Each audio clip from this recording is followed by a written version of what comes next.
আমন্ত্রণ জানাচ্ছি TVN 24 news নেটওয়ার্কের বিশেষ আয়োজন টিভিএন স্পেশাল অনুষ্ঠানে। আপনাদের সাথে আছি আমি এহসান জুয়েল। আজকে আমরা আমাদের স্টুডিওতে আমন্ত্রণ জানিয়েছি বাংলাদেশের জাতীয় বিশ্ববিদ্যালয়ের উপাচার্য প্রফেসর এএসএম আমানুল্লাহ, এবং বাংলাদেশের জাতীয় বিশ্ববিদ্যালয়কে বলা হয়ে থাকে বিশ্বের দ্বিতীয় সর্ববৃহৎ বিশ্ববিদ্যালয়, যেখানকার শিক্ষার্থী সংখ্যা প্রায় 4 মিলিয়ন। অর্থাৎ বাংলাদেশে তো বটে, বিশ্বের মধ্যে এত বিপুল সংখ্যক শিক্ষার্থী এবং প্রায় 3000 শিক্ষা প্রতিষ্ঠানকে যারা ব্যবস্থাপনার কাজটি করে থাকেন তারাই জাতীয় বিশ্ববিদ্যালয়ের দায়িত্বে, এবং সেই প্রতিষ্ঠানের সর্বোচ্চ দায়িত্বে যিনি আছেন উপাচার্যের দায়িত্বে প্রফেসর এএসএম আমানুল্লাহ এখন নিউ ইয়র্কে আছেন। তাই আমাদের স্টুডিওতে তাকে আমন্ত্রণ জানিয়েছি। প্রফেসর এএসএম আমানুল্লাহ, আপনাকে স্বাগত জানাচ্ছি। অনেক ধন্যবাদ। জি, আমরা জানি যে আপনি বিশেষ কিছু কাজ নিয়ে এসেছেন আমেরিকাতে, এবং জাতীয় বিশ্ববিদ্যালয়ের পুরো পাঠ্যপুস্তক থেকে শুরু করে কারিকুলাম থেকে শুরু করে বেশ কিছু জায়গায় পরিবর্তন আনার কথা ভাবছেন, এবং সেটি আমেরিকান বিভিন্ন শিক্ষা প্রতিষ্ঠানের সহযোগিতা নিয়ে। একটু শুনতে চাই আপনার কাছে, কোথায় কোথায় আপনারা কাজ করছেন, কোন কোন কারিকুলামে পরিবর্তন আনছেন, কোন কোন কোর্স সংযুক্তি করছেন। আমরা অনেক ধন্যবাদ আপনাকে। আমরা জাতীয় বিশ্ববিদ্যালয় তো second largest public university of the world, এবং আমাদের অ্যাফিলিয়েটেড প্রতিষ্ঠানের সংখ্যা প্রায় 2500-এর মতো, শিক্ষার্থীর সংখ্যা প্রায় 40 লক্ষাধিক, এবং বছরে প্রায় আমরা 8-9 লক্ষ শিক্ষার্থী গ্রাজুয়েশন করে জাতীয় বিশ্ববিদ্যালয় থেকে। আমরা 30টার উপরে আন্ডার গ্রাজুয়েট প্রোগ্রাম চালাই, এবং আমাদের মাস্টার্স প্রোগ্রামও প্রায় 20টার উপরে। সব মিলিয়ে জাতীয় বিশ্ববিদ্যালয় বাংলাদেশের প্রায় 70% উচ্চশিক্ষা যে মানে গ্রাজুয়েশন হয়, সেই 70% সেটা নিয়ন্ত্রণ করে জাতীয় বিশ্ববিদ্যালয়। এখন জাতীয় বিশ্ববিদ্যালয়ে প্রতিষ্ঠা হওয়ার পর থেকে 1992 সালে জাতীয় বিশ্ববিদ্যালয় প্রতিষ্ঠা হওয়ার পর থেকে জাতীয় বিশ্ববিদ্যালয়ের সিলেবাসটা খুব বেশি একটা আপডেট হয়নি, হয়েছে কিছু কিছু কোনো সময়, কিন্তু বর্তমান সময়ের যে চ্যালেঞ্জগুলা বা আপনার যে ফোর্থ ইন্ডাস্ট্রিয়াল রেভলিউশনের যে চ্যালেঞ্জগুলো, সেই চ্যালেঞ্জগুলোকে মোকাবেলা করার জন্য অথবা সারা বিশ্বে ইন্ডাস্ট্রি একাডেমিয়া লিঙ্কেজে যে কাজগুলো করা দরকার, সেই কাজগুলোতে আপনার সেটা করার মতো কম্পিটেন্ট এই যে সিলেবাস জাতীয় বিশ্ববিদ্যালয়ে মনে হচ্ছে না, আমাদের অনেকটুকুই নেই। তো ওই জায়গাটাতে আমরা কাজ করছি। আমরা জাতীয় বিশ্ববিদ্যালয়ের সিলেবাসে একটা বিরাট পরিবর্তন আনতে যাচ্ছি। মোস্টলি ইন্ডাস্ট্রি একাডেমিয়া যে রিলেশনশিপ, মানে একটা বাচ্চা পাশ করার সাথে সাথে কোথায় কাজ করবে, কি কাজ করবে, দেশে কাজ করলে তার সার্টিফিকেটটা কোথায় কাজে লাগবে, আর যদি সে বিদেশে আসতে চায়, নর্থ আমেরিকাতে আসতে চায় বা অন্য কোথাও যেতে চায়, ইউরোপে যেতে চায় বা গালফ স্টেটগুলোতে যেতে চায়, তাহলে তার সার্টিফিকেটটা কোথায় কাজে লাগবে। কারণ একটা বিশাল সংখ্যক শিক্ষার্থী, যেহেতু প্রায় 70% আমরা নিয়ন্ত্রণ করি, তারা বিদেশে যায়, দেশের ভিতরে কাজ করে। সো দেশের ভিতরে কাজ করার ক্ষেত্রে তার ডিগ্রিটার কি অবস্থা, বিদেশে যদি যায় তাহলে তার ডিগ্রির অ্যাক্রিডিয়েশন, তার ডিগ্রির যে অ্যাকসেপ্টেবিলিটি বাই দ্য এমপ্লয়ার্স, সেই জায়গাটাতে আমাদের কি, এইখানে আমরা কাজ শুরু করেছি, এবং আপনি শুনে খুশি হবেন যে আমাদের সিলেবাসের ভিতরে ব্যাপক পরিবর্তন আসছে। শুনতে চাই। এর ভিতরে আমরা বাচ্চাদের সফট স্কিল ডেভেলপ করার জন্য আইসিটি কোর্সটা আমরা ম্যান্ডেটরি করে দিয়েছি জাতীয় বিশ্ববিদ্যালয়ে। আগে এটা ম্যান্ডেটরি ছিল না।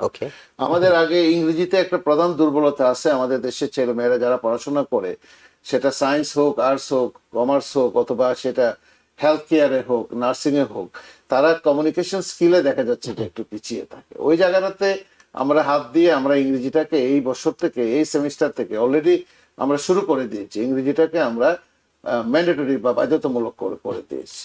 এখন এইরকম ভাবে আমাদের সামনে আরো পরিবর্তন আসছে। সামনে পরিবর্তনটা আসছে এইভাবে যে আমাদের ছেলে মেয়েরা যে কোনো বিষয়ে যারা অনার্স করবে তারা করুক, কোনো অসুবিধা নেই। যদি কেউ হিস্ট্রিতে অনার্স করতে চায় করুক, যদি কেউ সাইকোলজিতে করে করুক, কেউ ফিজিক্সে করবে করুক, কিন্তু তাকে যে কোনো একটা ট্রেড কোর্স তাকে পড়তে হবে আমাদের জাতীয় বিশ্ববিদ্যালয়ের অধীনে। এই ট্রেড কোর্সটা ওই যে টেকনিক্যাল কোর্সগুলো যারা আছে সারা দেশে, যে টেকনিক্যাল কলেজগুলো আছে অথবা টেকনিক্যাল বোর্ড আছে অথবা টেকনিক্যাল স্কুলগুলো, ভোকেশনাল স্কুলগুলো আছে, তার সাথে কোনো মানে কনফ্লিক্ট হচ্ছে না। তারা তাদের প্রোগ্রাম চালাচ্ছে, তাদের ধরনটা আলাদা। আমাদের এখানে ধরনটা হবে যে যারা অনার্স মাস্টার্স করতে আসবে, গ্রাজুয়েশন করতে আসবে, তারা তাদের ওই স্কিলটার সাথে একটা এই টেকনিক্যাল স্কিল, একটা ট্রেড কোর্স তারা আলাদাভাবে সেখানে পড়বে। আমরা তাদেরকে চয়েস দিব যে ক্লাস্টার 1, ক্লাস্টার 2, ক্লাস্টার 3, এখান থেকে যার যেটা চয়েস হবে সেই জায়গাটাতে, সেই চয়েসে সেখানে কেউ হয়তো ক্লাউড ফান্ডিং নিয়ে কাজ করতে চায়, কেউ হয়তো ফ্রিল্যান্সিং নিয়ে কাজ করতে চায়, তাহলে সে ফ্রিল্যান্সিং এর উপরে আমরা কোর্স এখানে অফার করার চেষ্টা করছি এবং আমরা করতে যাচ্ছি। কেউ হয়তো সেখানে দেখা যাবে যে সে ছোটখাটো কোনো মেকানিক্যাল কোর্স করতে চাচ্ছে, অথবা একেবারে আপনাকে একটু থামিয়ে প্রশ্নটি করতে চাই, সেটা হলো যে পরিকল্পনা অনেকগুলোর কথা বললেন, আপনি আইসিটি কোর্সটাকে ম্যান্ডেটরি করার কথা বলছেন, আপনি বলছেন জি, এবং ইংরেজিটাকেও আপনি গুরুত্ব দিচ্ছেন। নিঃসন্দেহে একজন টিচার কিংবা কয়েকজন টিচার নিয়োগ দিলেই আপনি এই জিনিসটি করতে পারছেন। আপনি যখন ট্রেড কোর্সের কথা বলছেন এবং সেই কোর্সের অনেকগুলো অপশন থাকে, কেউ একজন হয়তো গ্রাফিক্স ডিজাইন শিখতে চায়, কেউ একজন ফ্রিল্যান্সিং শিখতে চায়, কেউ একজন ক্লাউড ডিজাইন শিখতে চায়, আপনি সেই শিক্ষক কিংবা তাদেরকে যারা শেখাবেন অনেকগুলো অপশন, এতগুলো, হ্যাঁ, সেটা কি আপনার আছে? সেটা একটা বড় চ্যালেঞ্জ। আমরা সেই জায়গাটা রিসোর্স ম্যাপিং গুলো আমরা শুরু করেছি। আমাদের এখানে অনেক ধরনের স্টাডি আছে, আমরা নিজেরা একটা স্টাডি করতে যাচ্ছি ইউনিসেফের সহযোগিতায়। আমরা কোথায় কোথায় আমাদের রিসোর্স গ্যাপটা আছে সেটা আমরা দেখি, কারণ আমাদের তো বিস্তৃতি 64টা জেলা, প্রায় 500 উপজেলা। আমরা সেখানে আমাদের কোন কোন প্রতিষ্ঠানে আমাদের শিক্ষক স্বল্পতা আছে, আবার কোথাও কোথাও নাই। এখন ধরেন এই যে আইসিটি কোর্সটা পড়াতে গিয়েও দেখা গেছে আমাদের শিক্ষক স্বল্পতা আছে। এখন যেখানে যেখানে শিক্ষক স্বল্পতা আছে সেখানে আমরা একটা ব্যবস্থা করছি। সেখানে আমাদের এখানে প্রায় 500 উপজেলাতেই 64টা জেলাতেই সরকারের কম্পিউটার প্রোগ্রামার হিসেবে যারা আছেন, আইসিটি রিলেটেড ট্রেনিং প্রাপ্ত লোকজন আছেন, এবং বিভিন্ন ধরনের সংস্থা কর্তৃক ট্রেনিং প্রাপ্ত লোকজন আমাদের সেখানে আছেন, কম্পিউটার গ্রাজুয়েটরা আছেন। সেই জায়গাটা আমরা খুঁজে খুঁজে বের করার চেষ্টা করছি। যেখানে যে কলেজগুলোতে আপনার আইসিটি শিক্ষকের পদ নাই, সেখানে আমাদের আইসিটি ট্রেন কোন শিক্ষক আছেন কিনা, কারণ আমাদের এর আগে একটা প্রজেক্ট ছিল সিডিপি, তার আন্ডারে আমাদের কয়েক হাজার শিক্ষক আইসিটিতে ট্রেনিং প্রাপ্ত হয়েছেন, 3,500 শিক্ষক আইসিটিতে ট্রেনিং প্রাপ্ত হয়েছেন। সেই শিক্ষক সেখানে আসেন কিনা, তাহলে উনি পড়াতে পারবেন কিনা, যদি না পারেন তাহলে সেখানে ফিজিক্সের শিক্ষক পড়াতে পারেন কিনা, বা কেমিস্ট্রির শিক্ষক সেটা পড়াতে পারবেন কিনা, সেই রিসোর্স ম্যাপিং গুলো আমরা এখন করছি। আর যদি দেখা যায় যে একটা কলেজ থেকে কোনোভাবেই কোনো শিক্ষক জোগাড় করা যাচ্ছে না, তাহলে বাইরে থেকে পার্ট টাইম শিক্ষক এনে কিভাবে এটাকে সামাল দেওয়া যায়, যেমন সরকারি কলেজগুলো কিভাবে করবে, বেসরকারি কলেজগুলো কিভাবে করবে। সরকারি কলেজের মডালিটি এক ধরনের, বেসরকারি কলেজের মডালিটি আরেক ধরনের। এই জায়গাগুলোতে আমাদের গবেষণা চলছে, কাজ চলছে, এবং একাধারে আপনার বেশ কয়েকটা টিম আমাদের এখানে কাজ করছে। এবং আমাদের একটা গুড নিউজ আছে, আমাদেরকে প্রায় 7,000 7,500 শিক্ষককে আইসিটি ট্রেনিং অলরেডি শুরু হয়ে গেছে প্রোগ্রাম আমাদের সাথে। এটুআই, আপনি জানেন যে সরকারের A two I, national skill development authority, NSDA এবং ইউনিসেফ, তাদের সহযোগিতায় এবং জাতীয় বিশ্ববিদ্যালয় মিলে আমরা অলরেডি আইসিটির উপরে শিক্ষক প্রশিক্ষণ শুরু করে দিয়েছি। 7,000 শিক্ষককে আমরা সারা দেশে আমরা ট্রেনিং দেব। এরা কি নতুন শিক্ষক নাকি যারা এক্সিস্টিং শিক্ষক ছিলেন তাদেরকেই আইসিটি ট্রেনিং দেওয়া হচ্ছে? শিক্ষক না, যারা এক্সিস্টিং শিক্ষক ছিলেন, যারা অন্য সাবজেক্টে পড়াতেন, ব্যাকগ্রাউন্ডটা সায়েন্স ব্যাকগ্রাউন্ড, স্টেম এডুকেশন আছে, যারা আগে ট্রেনিং নিয়েছেন আইসিটির উপরে, তাদেরকে আমরা আনছি আপাতত এই টাকাটা সামাল দেওয়ার জন্য। এটি আপনাদের অভ্যন্তরীণ পরিকল্পনা। এইভাবে আপনি, এটি শুনতে খুব খারাপ শোনালেও এটি সত্যি যে 70% সনদ যেমন বাংলাদেশের উচ্চশিক্ষার ক্ষেত্রে জাতীয় বিশ্ববিদ্যালয় দিয়ে থাকে, এবং সেইখানে এটিও বলা হয় যে সর্বোচ্চ সংখ্যক শিক্ষিত বেকার উৎপাদন হয় জাতীয় বিশ্ববিদ্যালয়, এবং আপনারা সনদ সর্বস্ব এখন পর্যন্ত যে কারিকুলাম আছে সনদটাই দেয়া হয়, তারা এরপর গিয়ে কোথাও চাকরির ক্ষেত্রে বেকারত্বের সংখ্যা বাড়ায়। এটা ট্রু, আপনি যেটা বলছেন এটা ট্রু। এই কথাটাই আমরা বারবার বলছিলাম যে এটাকে সংস্কার করার জন্য যে ধরনের উদ্যোগ নেওয়া দরকার ছিল, সে সমস্ত উদ্যোগ কিন্তু আমরা সেইভাবে দেখি নাই। মানে বিভিন্ন জন আসছেন গিয়েছেন, তাদের নিজস্ব এজেন্ডা ছিল, সেই এজেন্ডা বাস্তবায়ন হয়েছে, কিন্তু তার যে সংস্কারের কথাটা, সাধারণ পরিবারের ছেলেমেয়েরা এখানে আসে পড়াশোনা করে, তাদের যে সংস্কারের যে বিষয়টা, তার যে সার্টিফিকেটটা অ্যাকনোলেজ করবে কিনা, সে চাকরি পাবে কিনা। যেমন ধরেন জাতীয় বিশ্ববিদ্যালয়ের অন্তর্গত ছেলে মেয়েদের অ্যারাউন্ড 70% চাকরি পায়। কোন ধরনের চাকরি পায় সেটা আরেক ধরনের ব্যাপার, সেটা আরেক আলোচনার বিষয়, কিন্তু পায়। কিন্তু 30% যদি না পায় চাকরি, তাহলে বছরে কয়েক লক্ষ, তারপরে 10 বছরে আপনার কয়েক মিলিয়ন চাকরি পাবে না। এই জায়গাটাতে আমরা অ্যাড্রেস করার চেষ্টা করছি যে তাহলে আমরা কি পড়াচ্ছি, কেন ডিগ্রি দিচ্ছি, এবং সেই ডিগ্রিটা যদি তার কোনো কাজে না লাগে, তাহলে সেই ডিগ্রিটা দেশের জন্য, তার জন্য, তার নিজের পরিবারের জন্য বোঝা হয়ে দাঁড়ায়। এবং বলা হচ্ছে হয়তো শিক্ষার কারণে বাংলাদেশের পরিস্থিতির কারণে অন্য কোনো চাকরি করতে পারে না। না, জাতীয় বিশ্ববিদ্যালয়ের যে ভেরি মাচ যে মডেলটা, সেই মডেলটাতে আমাদেরকে হাত দিতে হচ্ছে। মানে national university of Singapore, national university of Australia, national ইউনিভার্সিটির যে মডেলগুলো অফ চায়না, সেই যে মডেলগুলো আছে, সেই মডেলগুলোই ছিল মাথার পিছনে, যে এইরকম মডেলে বাংলাদেশে একটা ন্যাশনাল ইউনিভার্সিটি হবে। এটা তো ইউনিভার্সিটি, নট দ্য বোর্ড। এটা তো একটা বড় বোর্ড না, তো এটাকে বোর্ড বানিয়ে রাখা হয়েছিল। এখন এই বোর্ডটার থেকে বের হয়ে আমাদের এখানে আমরা বলি 40 লক্ষ শিক্ষার্থী, 40 লক্ষ শিক্ষার্থী না, বেশিরভাগ ক্ষেত্রে 40 লক্ষ পরীক্ষার্থী।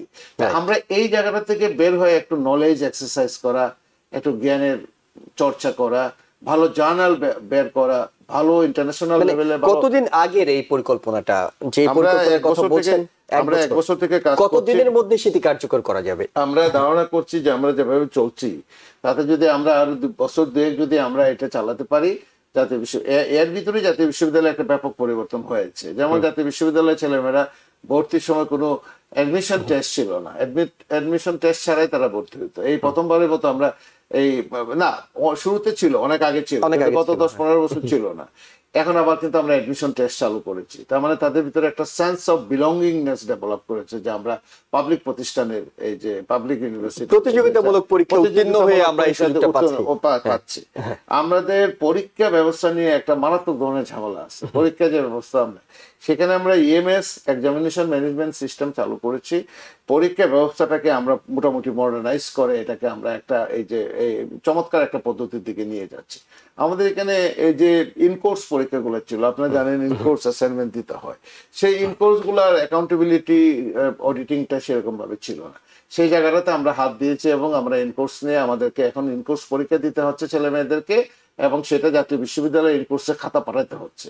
আমরা এখন চেক করে দেখবো যে ইনকোর্সে তারা কি পরীক্ষা দিচ্ছে, কারণ in-course is part of the sessional, এই যে এটা তো আপনার পার্ট অফ দ্য ডিগ্রি।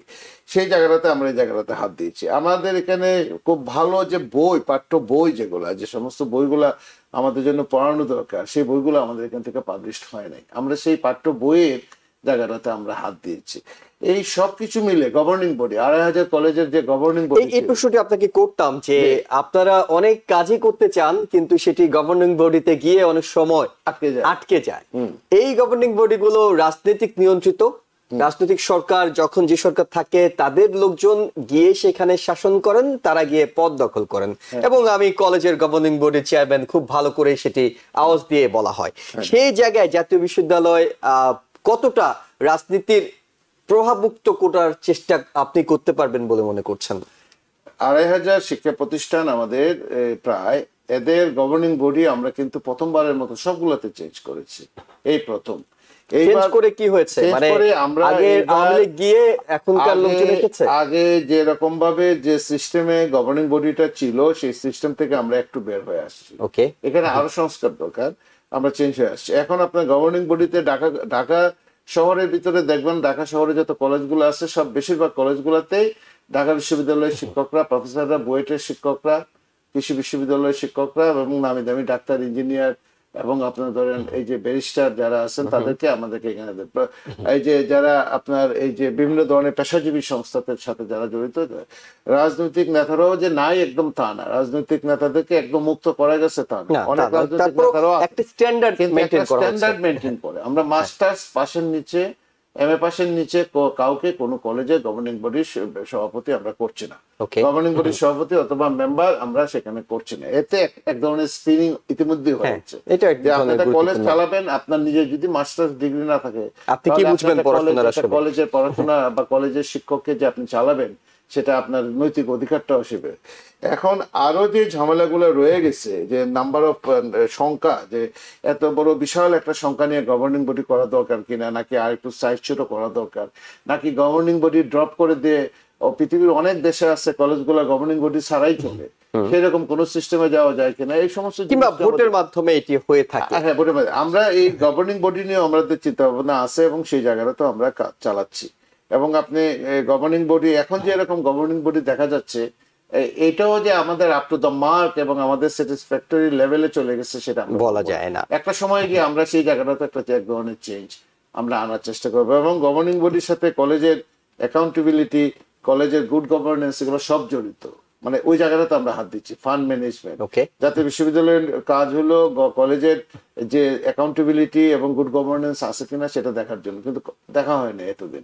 এখন আমরা বিভিন্ন মনিটরিং সেল তৈরি করে আমরা গুড গভর্নেন্স, সেখানে গভর্নেন্স আছে কিনা আসলে, এবং অ্যাকাউন্টেবিলিটিটা সেখানে আছে কিনা, ফাইন্যান্সিয়াল অ্যাকাউন্টেবিলিটিটা সেখানে আছে কিনা, সেই জায়গাটা আমরা দেখার চেষ্টা করছি। এবং সাম্প্রতিক সময়ে আমরা একটা কাজ করছি, সেটা হলো জেলা মনিটরিং কমিটি। জেলাতে অনেকগুলো কমিটি আছে, সেটা আমরা স্বীকার করি। তারপরও এক একটা জেলাতে যতগুলা শিক্ষা প্রতিষ্ঠান আছে, সরকারি বেসরকারি এবং যত শিক্ষা প্রতিষ্ঠান আছে আমাদের যতগুলো, সে জাতীয় বিশ্ববিদ্যালয়ের অধিভুক্ত যে সমস্ত শিক্ষা প্রতিষ্ঠান, সরকারি কলেজগুলোতে তো ধরেন এক ধরনের মনিটরিং ব্যবস্থা চালু আছেই, সেটা তো আপনার চলে। কিন্তু বেসরকারি শিক্ষা প্রতিষ্ঠানগুলোকে একটা মনিটরিং আওতায় আনার জন্য জেলা পর্যায়ে আমরা একটা মনিটরিং কমিটি করতে যাচ্ছি, এবং এটা কাজ শুরু হয়েছে। এখন এই মুহূর্তে সবগুলো ডিভিশনে আমাদের এই যে কনসালটেশন ওয়ার্কশপ চলছে, এটা শেষ হওয়ার পরে আমরা জেলা পর্যায়ে একটা মনিটরিং কমিটি করে দিচ্ছি। তারাই ওই মনিটরিং কমিটিটাই সুপারভাইজ করবে জেলা পর্যায়ে আমার ল কলেজগুলো কিভাবে চলছে, আমাদের বিএড কলেজগুলো কিভাবে চলছে, আমাদের কলেজগুলো অন্যান্য গ্রাজুয়েট কলেজগুলো, প্রফেশনাল কলেজগুলো কিভাবে চলছে, তাদের মান কি অবস্থার ভিতরে আছে, আমরা টার্মস অফ রেফারেন্স রেডি করে দিচ্ছি। এগুলো যদি ওকে হয়ে যায়, মোটামুটি আপনি ধরতে পারেন যে একটা মনিটরিং ব্যবস্থা ভিতরে আমরা মোটা থেকে বলতে পারি পেশাদারিত্ব এবং একই সঙ্গে রাজনৈতিক প্রভাব যতটা মুক্ত করা যায় এই চেষ্টাটুকু আপনার দিক থেকে করছেন। একদম শুরুর প্রশ্নটাতে ফিরে যাচ্ছি। শুরুতে আপনাকে বলছিলাম যে আপনি আমেরিকা এসেছেন, এখানকার কিছু শিক্ষা প্রতিষ্ঠানের সঙ্গে জাতীয় বিশ্ববিদ্যালয়ে একটা সম্পর্ক তৈরি করার চেষ্টা করছেন। কোন কোন জায়গায় সম্পর্ক তৈরি করার চেষ্টা করছেন এবং এটির ইতিবাচক দিক জাতীয় বিশ্ববিদ্যালয়ের শিক্ষার্থীরা কি পাবে? আমরা, আপনারা শুনে খুবই খুশি হবেন যে আমরা এই প্রথমবারের মতো জাতীয় বিশ্ববিদ্যালয়ের পক্ষ থেকে আমরা আমেরিকার বেশ কতগুলা, আমরা আরো অন্যান্য বিশ্বের আরো অন্যান্য দেশের সাথে কাজ শুরু করেছি। আমরা সৌদি আরবের টিবেট, সৌদি আরবের আপনার মদিনা ইউনিভার্সিটির সাথে আমরা কাজ শুরু করেছি আমাদের টেকনিক্যাল এডুকেশনের বিষয়টা নিয়ে, আমাদের কি কি কোর্স আমরা চালাবো সেখানে, এবং সেই কোর্সগুলোতে তারা কিভাবে একদম, আপনি জানেন যে 2026-এর পরে এই গালফ স্টেট গুলা আনট্রেইনড এই যে ওয়ার্কফোর্স যেটা আছে তাদেরকে আর নেবে না। অতএব আমাদেরকে তাদেরকে স্কিল করা লাগবেই। আমরা একই সঙ্গে চায়না, একই সঙ্গে আমরা এই যে কোরিয়া, একই সঙ্গে অস্ট্রেলিয়ার বেশ কিছু বিশ্ববিদ্যালয়ের সাথে, ইংল্যান্ডের কয়েকটা বিশ্ববিদ্যালয়ের সাথে আমরা কাজ শুরু করেছি, তাদের বিভিন্ন ধরনের সহযোগিতা আমরা নিচ্ছি। ঠিক আছে, এখন এরই ধারাবাহিকতায় আমরা এই আমেরিকার সাথে, আমরা আমেরিকার 3-4টা প্রতিষ্ঠানের সাথে আমরা কাজ শুরু করেছি। এর ভিতরে আমরা খুবই শুনে খুশি হবেন আমরা যে নিউ হেভেন ইউনিভার্সিটির সাথে আমরা একটা চুক্তি সম্পাদন করেছি, একটা এমইউ সাইন করেছি আমরা গত এই সপ্তাহতেই। তার আওতায় জাতীয় বিশ্ববিদ্যালয় থেকে আমরা বেশ কতগুলো জায়গাতে তাদের সাথে জয়েন্ট কোলাবোরেশনে কাজ করব। একটা হলো ফ্যাকাল্টি এক্সচেঞ্জ, তা আমাদের এখান থেকে ফ্যাকাল্টিরা এখানে আসবেন, ওনাদের ফ্যাকাল্টিরা আমাদের এখানে যাবেন, ওনাদের স্টুডেন্টরা, হায়ার স্টুডেন্ট যারা আছেন, পিএইচডি এমফিল যারা করতে চান তারা যাবেন, আমরা ফেসিলিটিস দিব। আমাদের স্টুডেন্ট যারা আমাদের এখানে আসছে তারা যখন এখানে পড়তে আসবেন তাদের বিশ্ববিদ্যালয়ে কতগুলো পার্টিকুলার সাবজেক্টে সেই জায়গাটায় তারা বিভিন্ন ধরনের সুবিধা পাবেন। প্লাস কিছু কিছু প্রোগ্রাম আছে, যে কিছু কিছু প্রোগ্রাম আমরা চিন্তা ভাবনা করছি ওনাদের সাথে, এবং সেটা চুক্তির ভিতরে আছে যে আমাদের এখানে তারা একটা পার্ট করবে, লেটস অ্যারাউন্ড 75% আমাদের দেশে করবে, বাকি 25% এসে এখানে করবে তারা, এবং এই ধরনের জয়েন্ট স্যান্ডউইচ প্রোগ্রাম কোন কোন সাবজেক্টে সেটা হবে? মোস্টলি নিউ হেভেন ইউনিভার্সিটি কানেকটিকাটের সাথে আমাদের যেটা হয়েছে সেটা হলো সাইবার সিকিউরিটি, ফরেনসিক সায়েন্সের জায়গাটাতে ফরেনসিক সায়েন্সে কাজ করবে, আর করবে ক্রিমিনোলজি এন্ড ক্রিমিনাল জাস্টিস, এই জায়গাগুলোতে কাজ করবে। এবং এটা এক্সট্রা এই সাবজেক্টগুলো কি জাতীয় বিশ্ববিদ্যালয়ে আছে? জাতীয় বিশ্ববিদ্যালয়ে আছে, জাতীয় বিশ্ববিদ্যালয়ে যেভাবে আছে একদম স্ট্রেট ফরওয়ার্ড, ওইভাবে সরাসরি নাই, কিন্তু আমাদের বায়োলজি, কেমিস্ট্রি, মলিকুলার বায়োলজি এই সমস্ত জায়গাগুলো আছে। আমাদের criminology and criminal justice program, আমাদের পুলিশ সায়েন্স কলেজে এই প্রোগ্রামগুলো পড়ানো হচ্ছে আমাদের আন্ডারে। আর পুলিশ সায়েন্স কলেজ কি জাতীয় বিশ্ববিদ্যালয়ের আন্ডারে? আমাদের এই যে পুলিশ কলেজ যেটা সেটা জাতীয় বিশ্ববিদ্যালয়। আনসার একাডেমিতে আমাদের প্রোগ্রাম চলছে, সেটাও জাতীয় বিশ্ববিদ্যালয়ের আন্ডারে। এবং আমরা এই প্রোগ্রামের আওতায় আমাদের জাতীয় বিশ্ববিদ্যালয়ের ভিতরে একটা ল প্রোগ্রাম আছে, সেই ল প্রোগ্রামটাও জাতীয় বিশ্ববিদ্যালয়ের ভিতরে আছে। প্লাস সারা দেশের যত ল কলেজ দেখেন সব ল কলেজ কিন্তু জাতীয় বিশ্ববিদ্যালয়ে। সো এখানে একটা বিশাল সংখ্যক ছেলে মেয়ে আমাদের যারা কম্পিটেন্ট, যারা বাইরে পড়াশোনা করতে চায় তারা কিন্তু এখানে পড়াশোনা করতে আসতে পারবে, এবং অত্যন্ত গুড সাবসিডাইজ রেট এবং খুব চমৎকার প্রোগ্রাম। কিছু বলেছেন তারা যে কত শতাংশ তারা আনবেন, বছরে কবে থেকে সেটি আনবেন? সেটা আমরা যত তাড়াতাড়ি আমরা শুরু করবো, হয়তো ফ্রেমওয়ার্ক এগ্রিমেন্টটা হয়েছে, এখন প্রথম এগ্রিমেন্টটা হয়েছে, এখন বাকি ছোট ছোট কাজগুলো আমরা কি ধরনের সহযোগিতা তারা দেবেন, তারা গিয়ে ফ্যাকাল্টি এক্সচেঞ্জ করবেন, এটা আমরা আস্তে আস্তে তাদের সাথে এখন আমরা সর্ট আউট করব। মেইন এগ্রিমেন্টটা তাদের সাথে হয়েছে এবং তাদের কাছ থেকে আমরা একটা বড় সহযোগিতা পাইতে যাচ্ছি, সেটা হলো যে আমরা একটা ফরেনসিক সায়েন্স ইনস্টিটিউট করতে চাচ্ছি ন্যাশনাল ইউনিভার্সিটিতে। সেই ফরেনসিক সায়েন্স ইনস্টিটিউটে তারা আমাদেরকে সহযোগিতা করবে টু এস্টাবলিশ দ্য যে সেন্টার। ফরেনসিক ল্যাব যেটা, সেটা ধরেন আপনার পৃথিবীর বিভিন্ন দেশে ন্যাশনাল ইউনিভার্সিটি বা বড় ইউনিভার্সিটিগুলোতে যেগুলো আছে সেগুলা ক্যাটার করে চাহিদা, সেগুলা সমাজের বিভিন্ন সেক্টরে আপনার এই যে বিভিন্ন ধরনের সার্ভিস দিয়ে থাকে।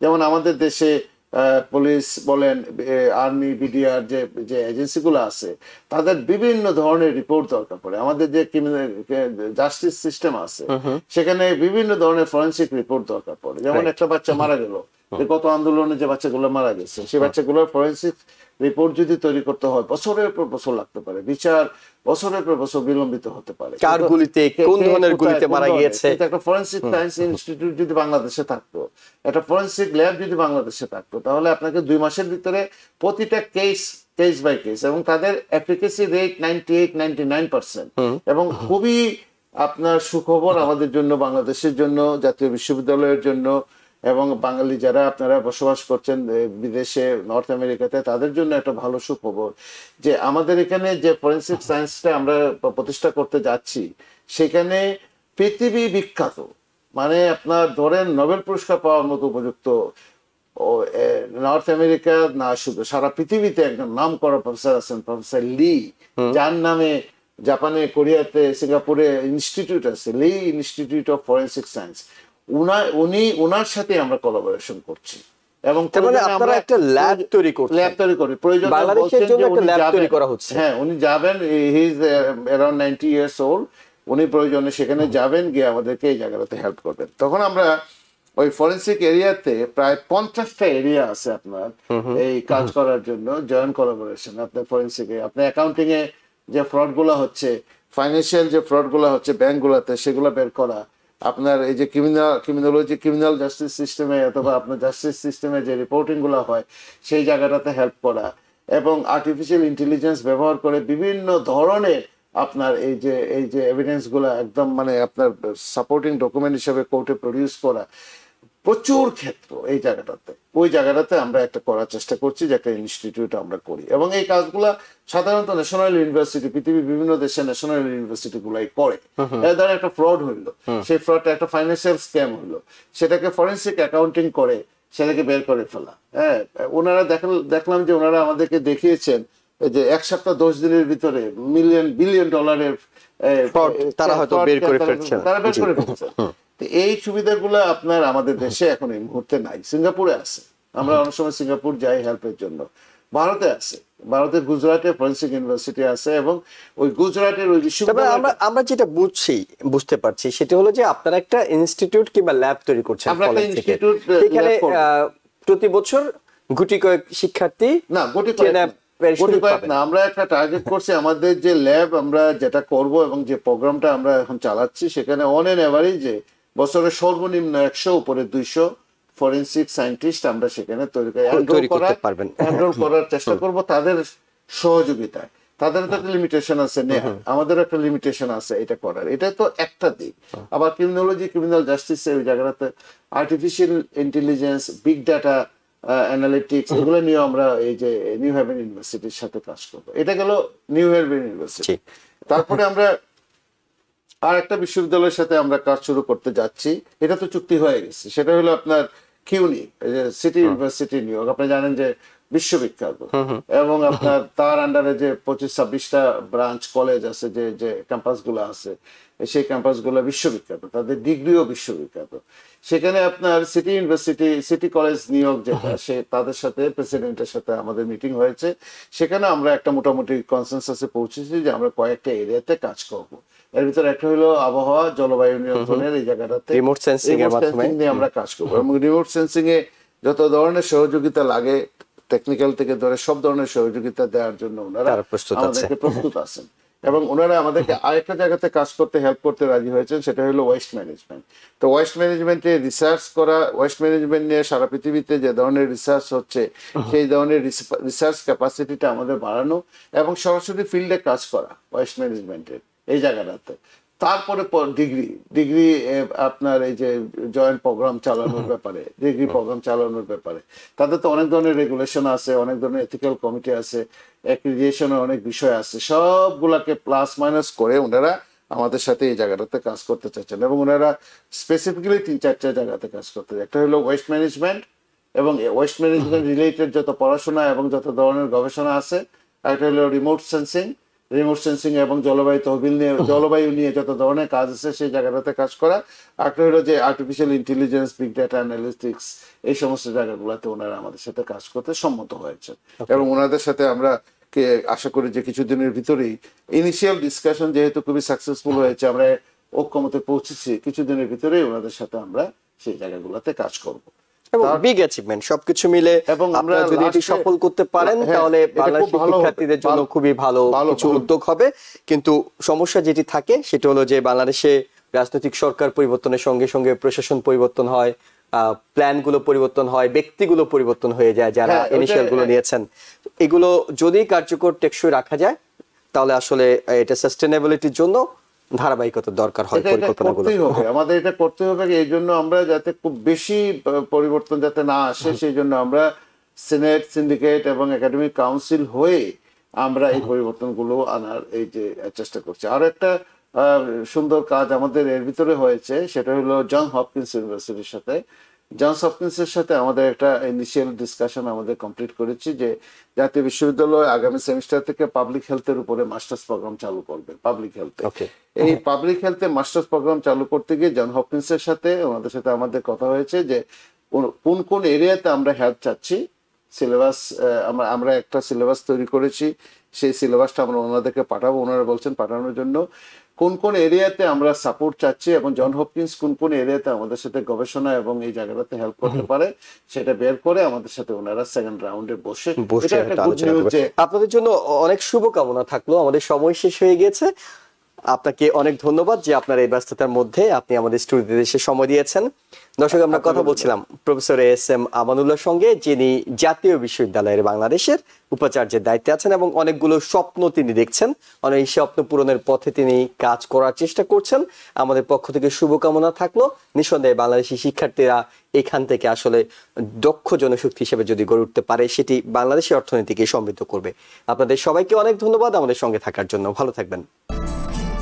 TBN 24 টেলিভিশন দেখতে আজই কল করুন 7187776556। লগ ইন করুন www.totalcablebd.com।